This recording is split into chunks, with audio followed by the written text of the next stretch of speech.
Hey guys, so this week our gi class is going to be focusing on the mounted collar choke. I steal almost all of my tips from this.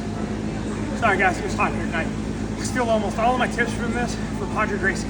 So rule number one, don't be back on their hips. I don't want to get bridged. Bare minimum, I try to have a mid-mount where you're like at least sitting on the rib cage, right? That way Mason elevates his hips. It doesn't affect me near as much versus if I was back here, whole lots of room, right? The next thing is I'm gonna post off to the side and shift my weight. From there, I prefer to go inside, thumb in. This does not need to be buried like knuckles down all the way to the floor. It's cool if you can get that, but almost nobody's gonna let you get that. From there, I keep my head down, right? Okay. I'm gonna lift my head up so you see what I'm doing with my arm, but I wanna keep my head down as a post. What I wanna think about doing, so many people yank this across as quickly as they can. The problem is the blade of my forearm goes across the jaw. And if they tuck their chin, it gets even harder to get it down to the neck, the soft neck tissue, right?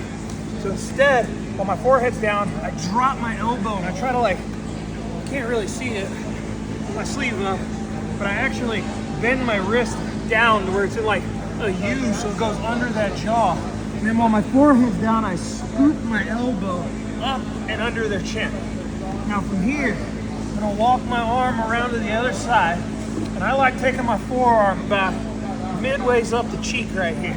So that way I can use that to roll his head out of the way.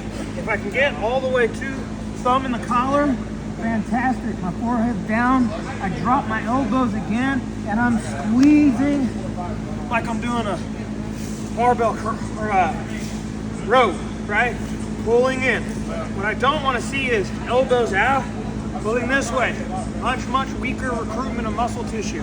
Elbows down, forehead takes a bow, and we squeeze to us.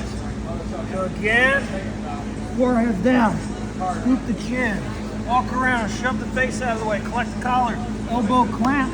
Usually by the time your forehead hits the ground, they're tapping out. Thanks guys.